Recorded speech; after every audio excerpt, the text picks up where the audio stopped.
नमस्कार मंडळीनो, कसे असतात तुम्ही? शुभ प्रभात. तर सकाळ सकाळी आमच्या किचनच्या खिडक्यात असे चिमणे येतात आणि चिमण्यांका मी वाटेत पाणी ठेवते पिऊक, पण ते माका समोर बघितल्यानंतर पाणी पिऊ घेणत नाही म्हणून मी सरळ बाहेर निघून जाते. मग ते पाणी पितात. तर बाहेर गेले तर आमच्या ह्यांची आत्या आली होती आणि बाकीची पोरं आमची ही सर चित्रकला करत होती, पाना फुलांपासून चित्र बनवत होती. उन्हाळ्याची सुट्टी चालू झाली असत आणि पोरांचं टाईमपास तरी कसं जातलो. उगाच मोबाईल बघत बसतली आणि वेळ घालायतली, त्याच्यापेक्षा म्हटलं ह्यांका चित्रकलेचे वही दिलं आणि फुलापानांची मस्त अशी चित्र बनवत बसली.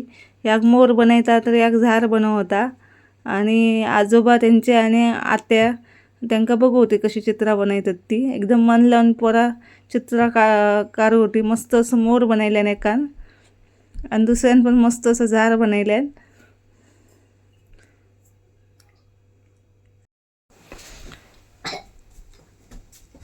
त्याच्यानंतर आमका रायता करूचा होता, तर रायताची तयारी करूच्यासाठी तयारी करून घेतली आणि त्यांची काकी रायत्याची तयारी करू होती. मस्त असे आंबे असे सोलून घेऊ होती असे बघा.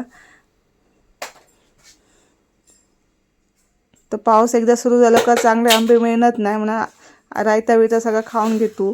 संध्याकाळचा असा पावसाळा मस्त असं वातावरण असतं. बाय बाय मंडळी.